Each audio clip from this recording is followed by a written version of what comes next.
Assalamualaikum warahmatullahi wabarakatuh. Pada hari ini kita akan membahas mengenai kaidah kebahasaan dalam teks eksposisi. Apa saja kaidah kebahasaan dalam teks eksposisi?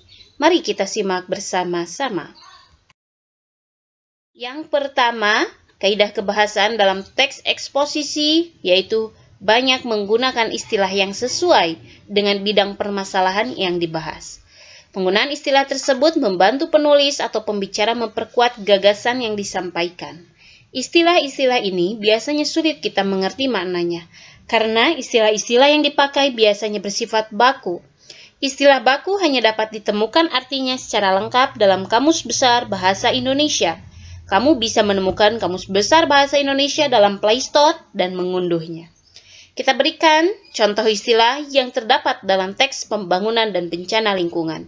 Dalam teks tersebut terdapat istilah, yaitu yang pertama, polusi, yang berarti maknanya dalam KBBI yaitu pencemaran. Yang kedua, istilah yang ditemukan yaitu habitat. Habitat maknanya dalam Kamus Besar Bahasa Indonesia bisa berarti banyak hal. Yang pertama, misalnya, tempat tinggal khas bagi seseorang atau kelompok masyarakat. Yang kedua, tempat hidup organisme tertentu, tempat hidup yang alami bagi tumbuhan ataupun hewan, atau lingkungan kehidupan yang asli. Kemudian yang ketiga, tempat kediaman atau kehidupan tumbuhan, hewan, dan manusia dengan kondisi tertentu pada permukaan bumi. Nah, itu adalah salah satu contoh istilah yang digunakan dalam teks eksposisi, ya. Kemudian yang kedua, kita dapat menemukan banyak kata sifat atau adjektiva ataupun frase adjektiva. Yang dimaksud adjektiva adalah kata yang digunakan untuk menyatakan suatu sifat atau keadaan terhadap nomina. Apa itu nomina? Yaitu kata benda, ya.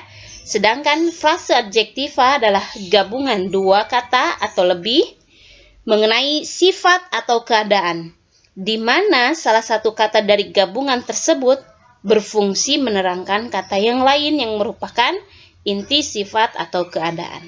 Contoh dari adjektiva atau kata sifat, yaitu serius.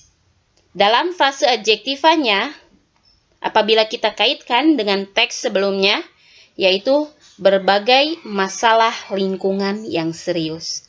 Jadi, frase adjektiva itu gabungan dua kata atau lebih, ya. Kemudian yang kedua yaitu contohnya kecil.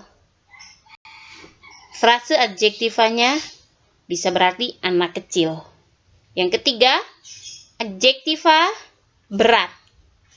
Frase adjektivanya yaitu beban berat.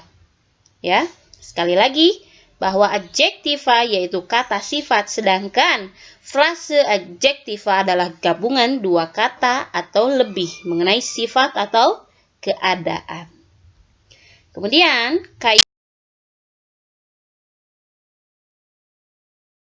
ketiga, yaitu banyak terdapat perubahan jenis kata atau afiksasi ataupun imbuhan. Contohnya, penipisan. Ini imbuhan yang sudah dikasih imbuhan, ya. Jenisnya yaitu apa? Nomin, nomina. Imbuhannya yang diberikan dalam kata penipisan yaitu pen-an, penipisan. Ya. Bentuk dasar atau kata dasarnya dari kata tipis. Tetapi kata tipis ini diberikan imbuhan pen dan an, pen-an. Ya. Kemudian jenis dari kata tipis yaitu adjektiva. Jadi tipis ini berarti adjektiva atau kata sifat. Tetapi setelah diberi imbuhan pen-an, maka adjektiva itu berubah menjadi nomina. Nah, itu dia kaidah kebahasaan yang ketiga. Yang terakhir, dalam kaidah kebahasaan teks eksposisi, yaitu ditemukannya kalimat aktif transitif dan kalimat aktif intransitif. Apa itu kalimat aktif transitif? Yaitu kalimat yang memiliki objek sehingga bisa dipasifkan. Contohnya, ibu memarahi adik. Ibu di sini berfungsi sebagai subjek, memarahi di sini berfungsi sebagai predikat, adik di sini berfungsi sebagai objek penderita. Dan kalimat aktif transitif ini bisa dipasifkan. Sehingga apabila dipasifkan, maka kata kalimatnya sebagai berikut. Adik dimarahi ibu.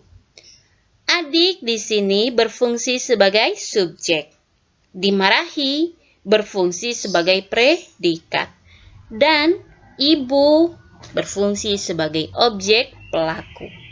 Jadi sekali lagi bahwa kalimat aktif transitif adalah kalimat yang memiliki objek sehingga bisa dipasifkan. Sedangkan kalimat intransitif, kalimat aktif intransitif, yaitu kata kerja yang tidak membutuhkan atau memerlukan objek. Sehingga di sini kalimat intransitif itu tidak bisa dipasifkan.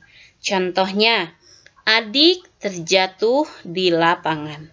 Adik di sini berfungsi sebagai subjek, terjatuh di sini berfungsi sebagai predikat, di lapangan berfungsi sebagai keterangan tempat. Karena di sini tidak ada objek, maka disebut dengan kalimat intransitif. Oke? Nah, itu dia kaidah kebahasan dalam teks eksposisi. Sekarang kalian akan mengerjakan tugas-tugas yang berkaitan dengan kaidah kebahasaan dalam teks eksposisi. Silahkan kalian buka Word-nya masing-masing yang telah Ibu bagikan. Sekian dan terima kasih. Assalamualaikum warahmatullahi wabarakatuh.